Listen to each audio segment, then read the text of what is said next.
We have two wonderful speakers today. And in fact, these are very distinguished people.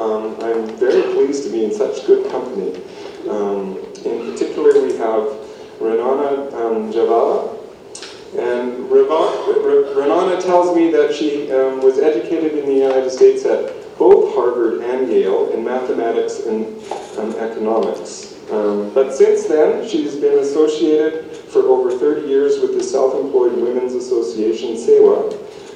And so she's going to be talking about that immediately after Mr. Guy's standing. And I think most people know Guy and his publications. Guy, of course, is with the School of Oriental and African Studies at the University of London. I think if I started to read off Guy's achievements and accolades and books, we'd be here for a very, very long time. But I know that some of his books are for sale outside. So without further ado, I'm going to allow Guy to start his...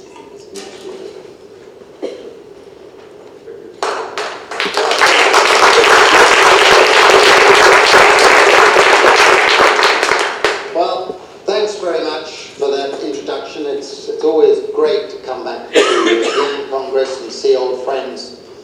But I'd like to begin with a special tribute to a guest I'm delighted to see is here, is Carrie Polanyi. I recognize her. She's been an inspiration.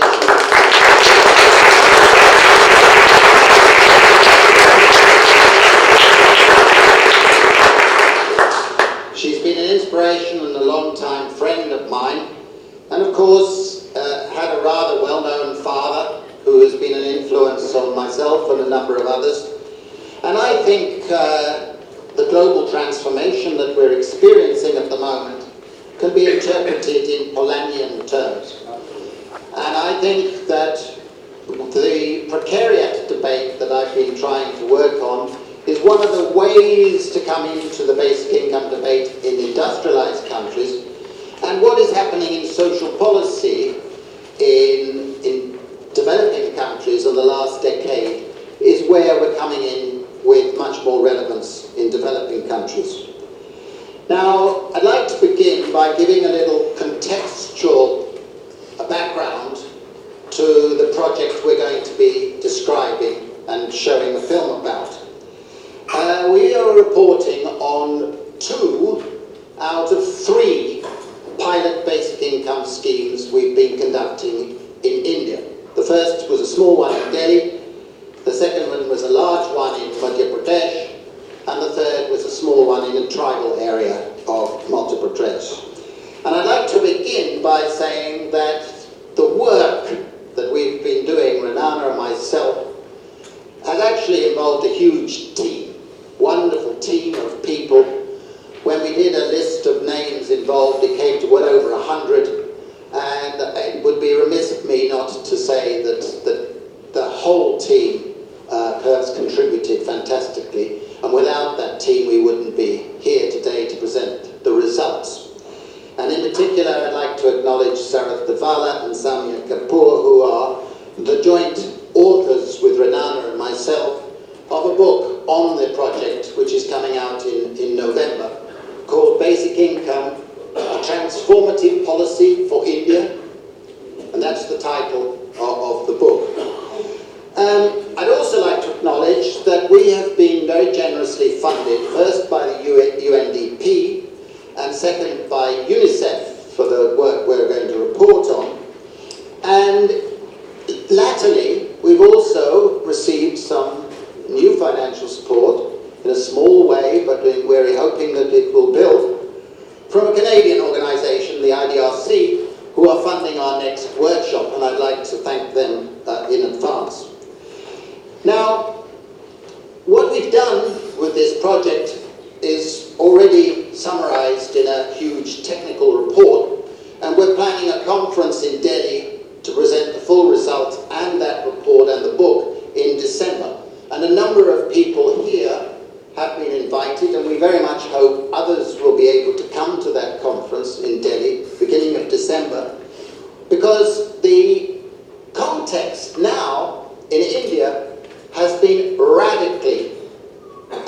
transformed by the election of the new government, which is ideologically extremely different from the previous government, and it's going to be a very interesting period where social policy will evolve in some way or other. And it could be good news for us, it could not be good news. I think it's really a matter to be decided going forward. Now what we're going to do is I'm going to say a few remarks on the methodology we've used, and then we're going to show a draft video.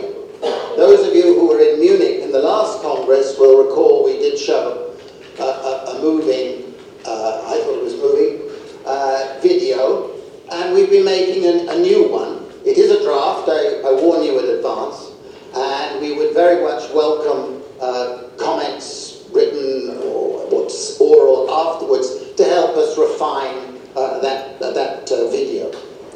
Now, what we're going to be talking about is a pilot basic income launched in Madhya Pradesh, the state of Madhya Pradesh, where the preliminary discussions took over a year to legitimize the pilot. And the design, if I can see where the keyboard has gone. Where's the keyboard gone? There it is, it's there behind me. I get the number but not the keyboard. The design, essentially, is that we are trying to test the effect of basic income and the test of voice, collective voice, as represented by SEWA. And so the design is intended to test the theme that you need basic income security, but you also need voice security in order to be able to exercise your freedom. It's very important. Now the design is that everybody in these villages, I'll describe what villages we have chosen in a minute, universal, individual, unconditional, familiar terms I'm sure to all of you, a monthly payment in cash, and we made the requirement because one of the criticisms in India is you can't have a basic income or a cash transfer scheme because you haven't got banks and you wouldn't get financial inclusion. So we made the condition that people had to open bank accounts or cooperative accounts within 3 months. They got their cash and then they had a bank account. So it's linked to a desire to improve financial inclusion. And we wanted to see the assessment of effect of voice and the cash transfer, the basic income, and we did what we've called a modified randomized controlled trial. The nature of it, and the idea of it is that we chose 20 villages, and they're all in one area. A random sample of 8 villages where everybody received the basic income, and 4 of those villages, SEWA was operating, and 4 of those villages, SEWA was not operating. Okay? And then we took a random selection of 12 similar villages, okay, which we call the control villages, 6 where SEWA was operating and 6 they were not. So basically our randomization was of the villages. What we didn't do, and you think about it, it's unethical, is we didn't do a randomized, you get it, you next door don't get it. If you did that, you'd have all sorts of problems, whatever the purists might say. It's all very well for testing a malaria tablet, but not with doing something like basic income. So our randomized thing refers to the villages.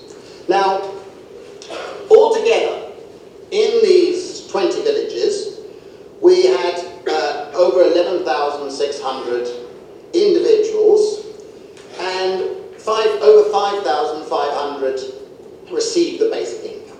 Okay? And initially we expected to do it for 12 months, but then towards the end we suddenly received some extra money from UNICEF, who had become really committed to it by this stage, so we were able to extend it. Now, in addition to this big pilot, halfway through we said, wouldn't it be wonderful if we were able to take a tribal village which are among the most impoverished and most deprived communities in India. So what we did, we launched a separate tribal village pilot and had a control village where we didn't have anybody receiving it. And in that one village, we had a total of 225 households, 734 individuals.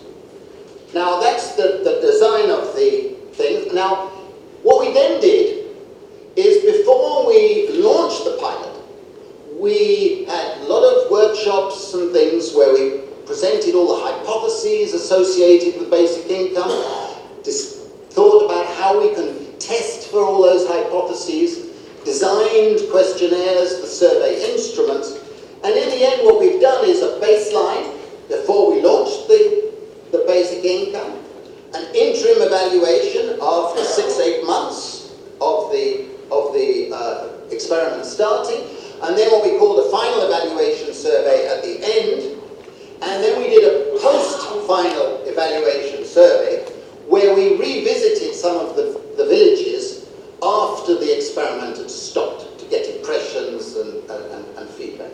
And in addition to that, we did 100 detailed case studies. Now that's the basic methodology. Of course, a lot more detail. It's discussed in the books and the report and in various technical papers. But before I go any further, I want to say that we now will be seeing this film, which actually has been pieced together from film that was taken by various people at various stages during the course of these pilots by people visiting. So actually the sequentialing, I doubt if Renana or I would be able to say when particular sequences were taken. In some cases we could, but some cases we're not. So I think I'll stop at that point, and if you could put the video on, and it lasts 12 minutes, so then